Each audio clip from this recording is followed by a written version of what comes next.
Marketing and selling is essential in your online business. And when you have the right strategies and mindset, you not only can make a lot of money, but you can change a lot of lives. Welcome to the Online Marketing Podcast, where we help course creators, membership owners, and coaches market and sell their offers.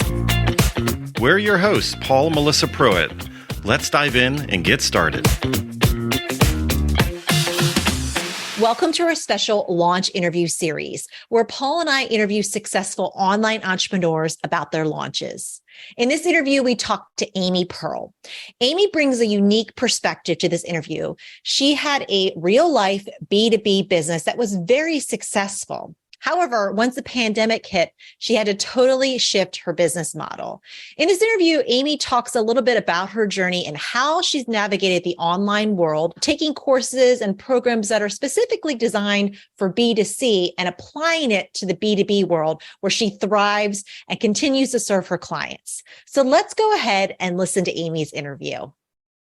Amy, again, thank you so much for taking the time to be here today. I know we run in the online circles in several different circles and go back and forth and have talked over time, and just super excited to share because you have a unique perspective with launching, and especially in this online space. And I can't wait for us to dig in today. Yeah. Well, I'm super excited to be here. I'm happy to help your audience however I can.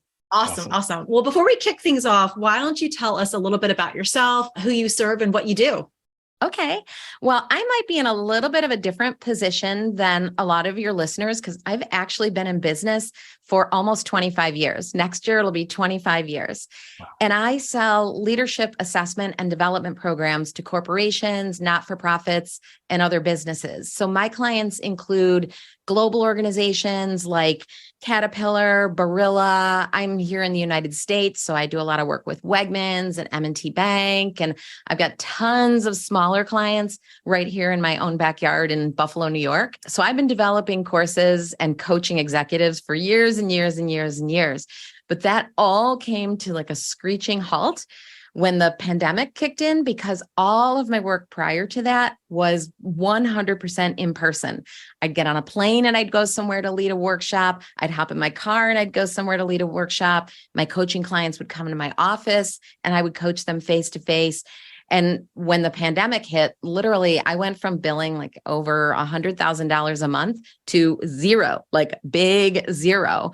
And I spent a few weeks, like everybody else, like making way too many chocolate chip cookies and doing jigsaw puzzles. But, after a month or two, it was like, this is serious. Like the way people work and the way people learn changed overnight. And I've got 2 Gen Z kids who was like, Mom, like get with the program, get yourself a Logitech camera, subscribe to Zoom, prop your little laptop up on a box and like get back to work. And I did. And then it was really just a couple of months. And I was just really right back in the groove and have not looked back since. I've been on a plane like 3 times since the pandemic and I'm loving it. Oh my gosh. Well, hopefully those were for vacations. Yes. Yeah. And you're not alone, because a lot of people in the corporate world and people that are in B2B spaces, nobody was excluded from that moment in time. It's amazing how we fast forward to now. It's like, how many people didn't know what the word Zoom meant or even knew what what's that little scanny thing? Oh, a QR code these days. Is like so much has shifted and changed that we take for granted.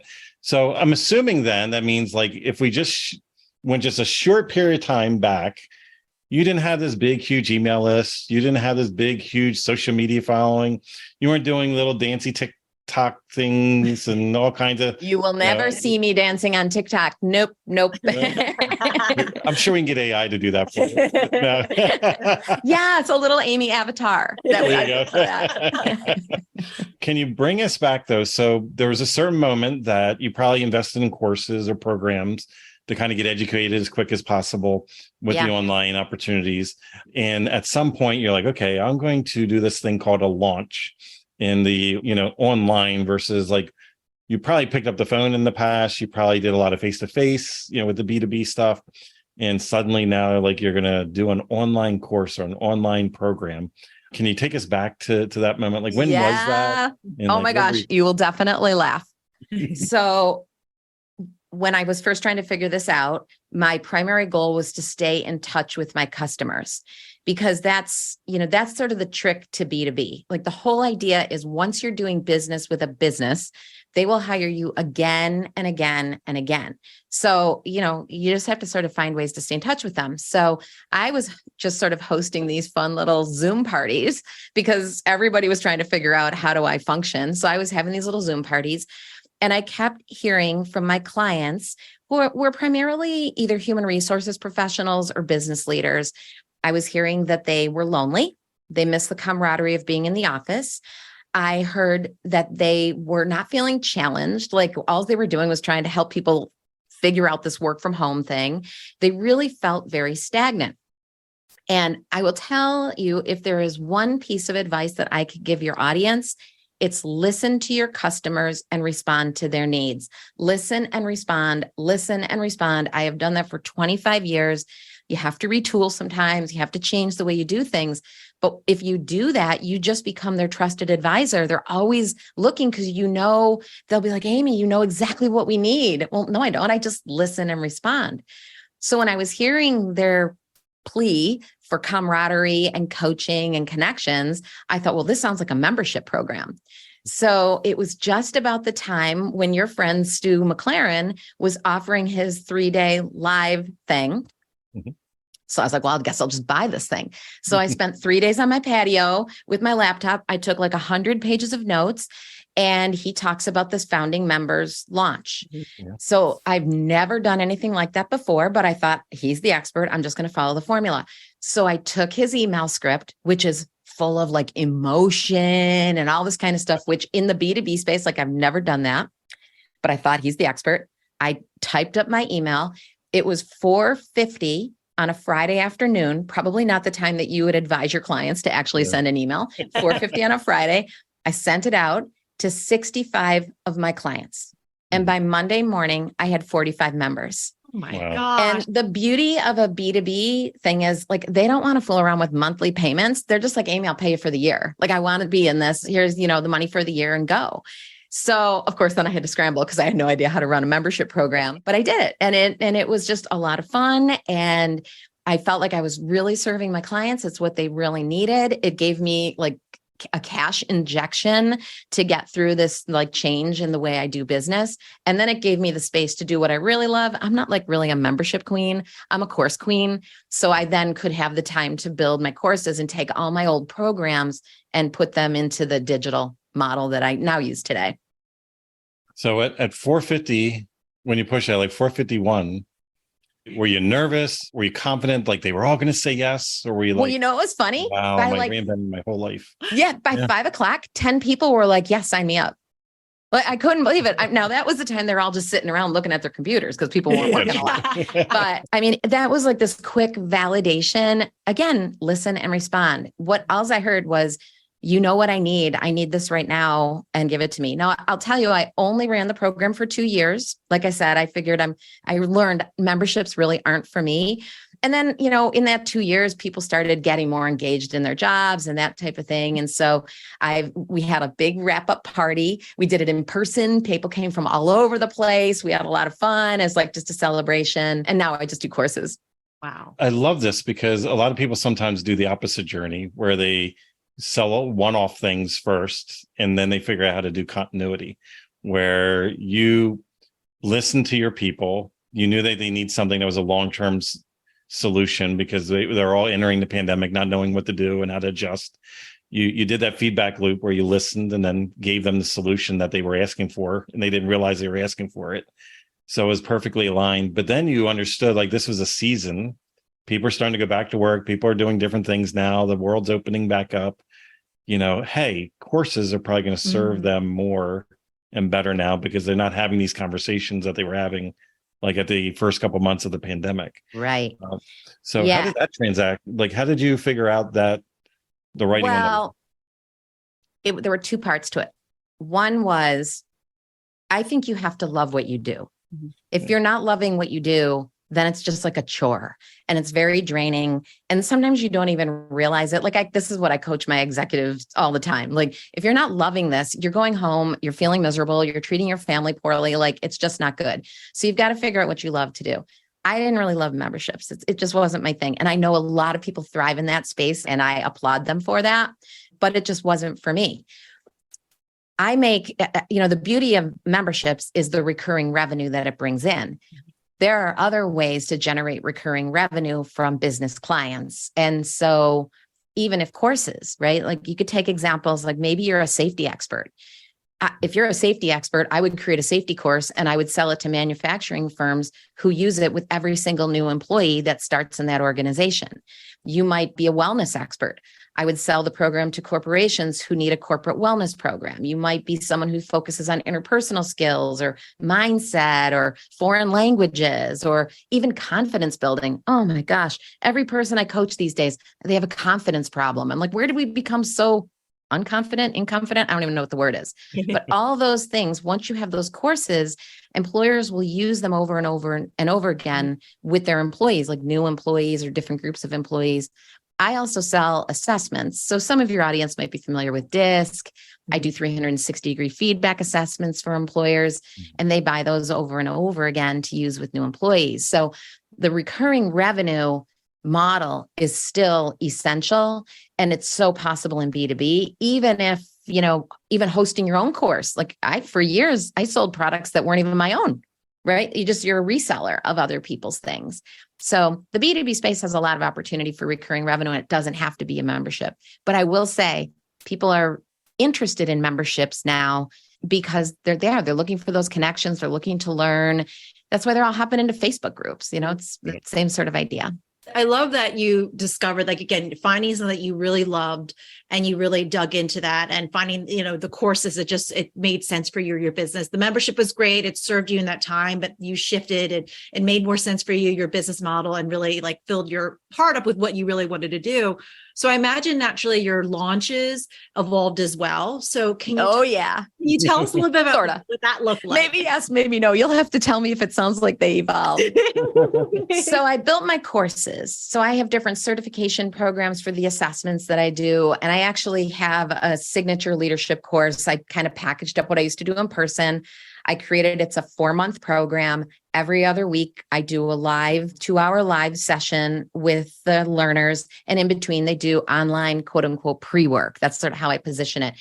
A little side note, my 2-hour sessions are not like talking head Q&A, because businesses really expect those to be workshops where people are networking with each other, they're learning, they're doing exercises together. So that live portion of a typical course, of a typical signature course, is a lot more than just Q&A. It really is learning, which makes it fun and honestly easier to run. So I created this signature course, and then I had to do the quote unquote launch. So I'll tell you about my last launch, because I run it twice a year. I run it in the spring, I run it in the fall. So I just ran it. I'm, kind of coming off my spring session. So my last launch, I'm even embarrassed to even tell you this. I sent out one email. I do have a list. It has 1,500 people on it that I have been building since 1999. I am confident that many are retired. Some are probably dead, but they're on my list. I just sent them an email. I then made 5 phone calls to businesses that have sent people before, or I thought might have a need right now. And in one email and 5 phone calls, I filled my course. It was a 5-figure launch. The beauty of it, in addition to that, was I had 2 different companies who called and said, "Hey, Amy, this Lead Ignited thing, would you be able to run a cohort just for our company, just for our leaders?" So I started 2 additional programs that were just for one particular organization, which then allowed me to customize the live events just for them and that type of thing. So it really is, very powerful. But really, 1 email and 5 phone calls, and it was probably about $75,000 in revenue. So the launch is really more about what you do with your customers in between your sessions, because it's how are you, again, listening? How are you giving them, extra little whether it's like weekly emails or podcasts or whatever, but you're definitely still staying in touch with them. You're there for them when they need you. Like people call me all the time. They're like, hey, can I just pick your brain? And I'm like, I don't say like, here's my link. It's $250 an hour. Like, I'm just like, yes, like I want to talk to you because it will lead to something. So the launch is much more about like nurturing and supporting your customers. And then when you really want to launch your program, it's just a matter of letting them know it's time again. Who do you want to send? I love this. You've done really well at translating online internet marketing, which is typically packaged and sold to B2C, which is more emotionally based, more aspirational, where the customer or the client is the purchaser, is the consumer as well. And you've been able to take some of these elements that you learned through these different influencers.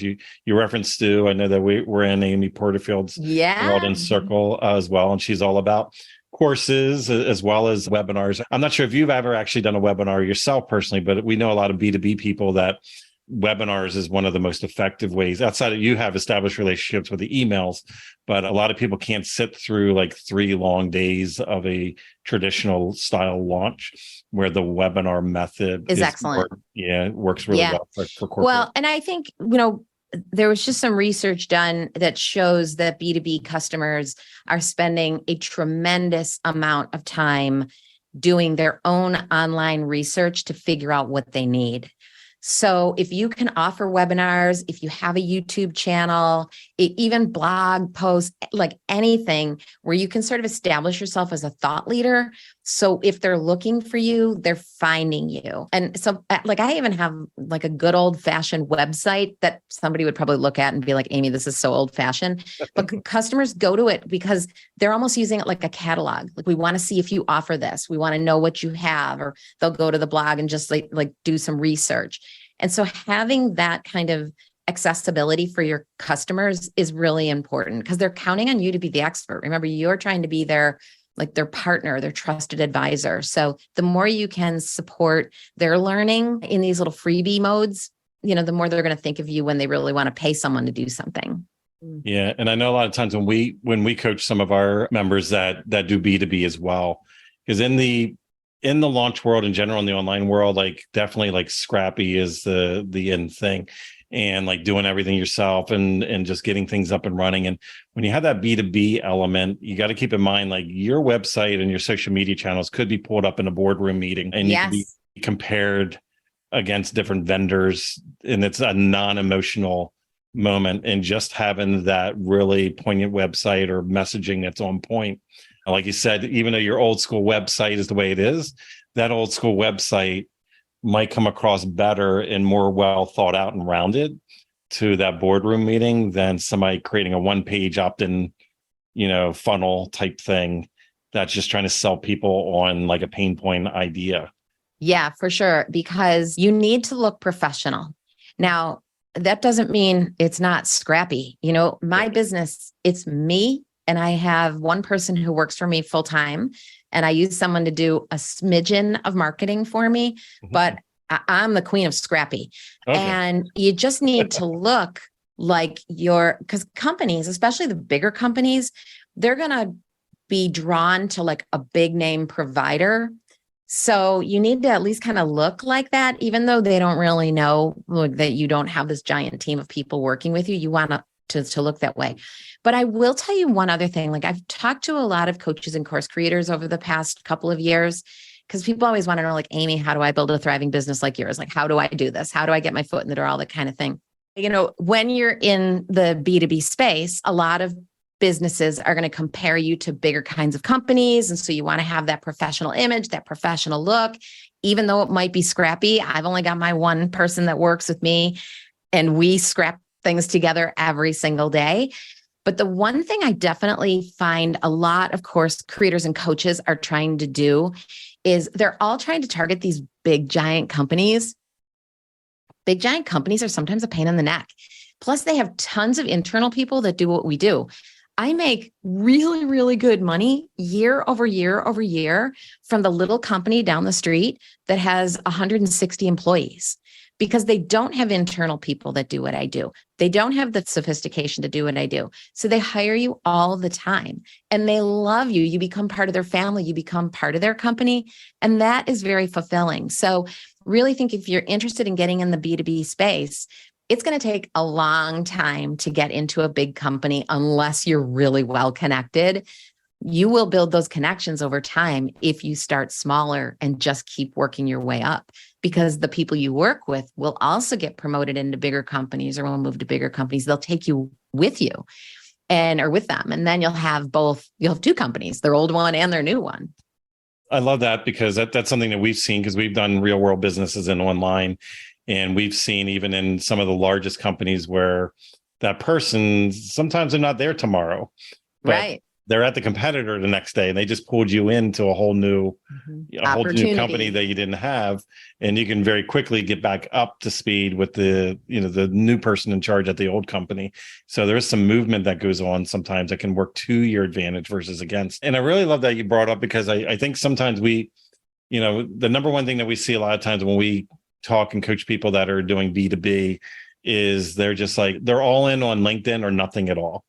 And if I come back to something that you just mentioned a couple of minutes ago, is that the research that you have that's shown is that these individuals are going out and doing their due diligence. They're doing an SEO. They're probably in different groups. They're doing as individuals, not as the company, but as individuals. Mm-hmm. They already know who they're probably going to talk about in a board meeting or suggest to a higher up because they, on their own personal time, have been a human being and went out on the internet and kind of poked around and saw what was available. That way they look smarter when they made the recommendation.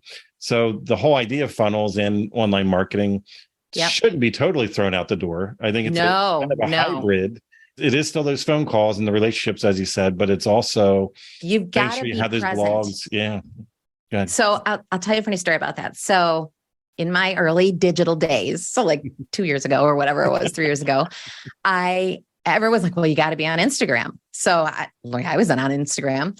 So I started posting every day on Instagram. I think I'm up to 277 followers. If anybody wants to follow me, it would make me feel really good. It just isn't my space. But I started posting every day. And then I would post also on LinkedIn. You use these systems that just lets you post everywhere. So I did. And then I got busy and I kind of stopped posting. Mm-hmm. And I happened to be at Hobby Lobby of all places in the wedding aisle. And the CEO of this hospital system in town happened to be in the wedding aisle as well, because he was looking for something for his daughter's wedding. And so we're just shooting the breeze. He said, I really miss your posts. And I'm like, here's this, and my posts were goofy. They're like, hey, well, how's your Monday? I'm like, here's the CEO of this big company. I really miss your posts. So even if you don't use social media to sell, which you certainly can, I'm not a big fan or a promoter of spammy DM kinds of stuff. It's just such a great way to be present with your customers, because just like you're scrolling every morning before you get out of bed, they're scrolling every morning before they get out of bed. And when they see your little shining face or a little motivational quote or a tip of the day, it just keeps you, it keeps you in their mind, so that when they have a need, they're like, I'm going to call Paul. I'm going to call Melissa. I'm going to call Amy, because they know what they're doing. Yeah, and I think we need to constantly remind ourselves as well is that the silent majority of these individuals, they don't comment, they don't share, but they are consuming. We were just at a party yesterday as recording this, and we had several people come up and tell us about our posts, things that we did. And when we travel and go to conferences, people go, oh, they'll reference things. And we're like, do you know who that was? I don't know who that was. Apparently they follow us. Okay. Apparently, just smile and say thank you. Just smile and say thank you. You mentioned something earlier that I think is a really important distinction for people if they want to work in a business to business space with a corporate client, or again, not for profits, that kind of thing. So many of the training courses you take that are excellent help you to figure out who your ideal customer is, more from your ideal participant. Because if you're selling to consumers, you're selling directly to the person who's going to take advantage of your programs. So for my first couple of months of trying to figure this out, that was hard for me to get my head around, especially when it came to what I was going to post on social media or how I wanted to, what my messaging was. And it wasn't until it clicked in my mind that in 20 something years, I never have sold to a participant. I always sell to either like an executive decision maker or again, a human resources professional, something like that. So you've got to think about, I do have an ideal participant, but I have an ideal purchaser as well. So I have a course called B2B Fabulous to help coaches and course creators figure out how to do this. And that is like the first module. You've got to figure out the difference between the person you're like serving through your program and the person who's actually paying you, who is really your true client. And you have to manage that client very proactively to build your relationship with them like you don't really do on the B2C side. It's not hard. It's just something you need to remember and make sure that, you know, you're in tune to like who your real customer is. Yeah, I'm glad you brought that up because there is a separation because the B2C, the consumer is the purchaser, the customer, you know, as well. And when you're separating those two roles, because even with some people that we coach through this, because they run into the same dilemma. And we try to get them like, they're still the end user, the participant sometimes is out looking for the solution. So you still need pieces of bait and articles and blogs and YouTube videos for that end user, because there's going to be way more of them than the leadership that are probably going to be out there. But you have to give them tools to equip them to sell their leader, their team. Yeah. Leader. They've got to be able to make a case to pay you.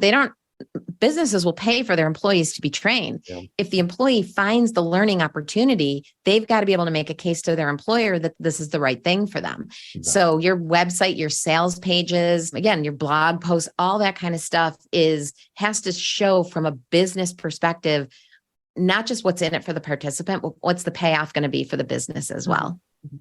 So when you yourself made this realization, have you seen any tips that you would give somebody, just maybe a couple ideas on, you know, like where you were even like 2 years ago and you were consuming all this, you're like, okay, I got to figure out how to make this stuff emotional and aspirational based and like how you finally were able to, you had that epiphany and you were able to translate it. Like if we went on your pages today or where people would find you, have you shifted any of your messaging? Have you evolved based on the perspective of knowledge that you've gotten from the online marketing world? Yeah, because I do think I'm not necessarily a real emotional kind of person.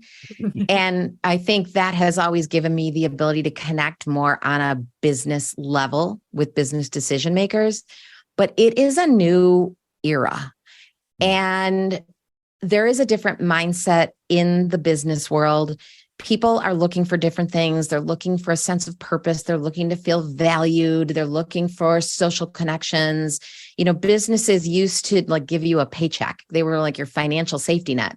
Now they're your emotional safety net. They're your physical safety net. You know, so businesses are looking for different kinds of things. So my messaging has become more in tune with, I'll say, the emotions of my purchasers. And even if you think about it more from their frustrations, their pain points, the things that they're really frustrated by. And again, the more you listen, the more you can respond. So I'm always just asking people, like my starting line is always, hey, what's going on? Like anybody that, hey, what's going on? You know, what's new and exciting? You know, I ask questions like that because then they just open up and they'll talk about what they're excited about or what they're frustrated by or what they can't get done. And then you can turn that around into your messaging, whether it's right in that conversation or in your social media posts or your email messages or your podcasts, because then you know exactly what they're struggling with right now. Listen and respond, always. I love that. Now, we're going to challenge you here because you have this many years of your database. You have like the modern version of the Rolodex. And I probably I have a Rolodex too. You still have it? Still have it? That was like my gold back then. But it's something that if we were to erase the email list that you have right now and your contacts and everything, and we were to start you over at zero, even within the space that you're in, not necessarily B2C, but in the B2B space, and we just put $500 in your bank account. So you could spend that, you know, on however you want it to. But if we're able to like take you at zero, because there's going to be some people that they might be in the B2C space, or they might just have an inkling of an idea, but they might not have the resources that you have, that you leaned on. Do you have any advice? What would that version of you, like what are the first couple steps you do to build your business? Yeah, I can tell you how I got started, and I can tell you how I recommend that anybody gets started. I even have a little freebie for people that it's called 10 ways to get your foot in the door. Cause that's what everyone always wants. How do I get my foot in the door? How do I get my foot in the door? So remember, I got my foot in the door like before social media even existed. So I do think social media can be very powerful, but it's a kind of a slow grind. My best advice, like my number one thing I tell people to do is once you identify who your ideal purchaser is, go to where they hang out. So for example, for me, because my typical purchaser is a human resources professional, I belong to the Society for Human Resources Management. I belong to the Association for Training and Development. I belong to the National Human Resources Association. And not just like my name's like, in their membership directory. You're involved, you're engaged, you're maybe working on their committees or volunteering for one of their conferences. And like I volunteer all the time for those organizations. I just got a call from the National Human Resources Association. They said, we've got a bunch of people have expressed an interest in assessments. Would you be willing to do a presentation in January for free? And I was like, hell yeah. Like for I'll go talk to anybody, a big audience of people who want to buy my product. And it can't be a sales pitch, but I can teach them what they need to know and they'll be ready to buy. And they'll be like, well, why wouldn't I just call Amy? She just taught me everything I need to know. So that model in every industry, like I'm sure when you were in your prior life, you belong to professional organizations as well. Again, whether it's safety or wellness or healthcare, like medicine, all that kind of stuff. There are professional organizations for every possible purchaser out there. You can hop online, just type professional organization for safety managers, or professional organization for real estate brokers, or professional organization for zookeepers, or whatever you want to target, and you'll get a big list. And then just like check them out. And if I had $500, I would pay the annual membership fee for probably 5 of those organizations, and then get engaged, get involved, get to know people, and then you're their go-to expert.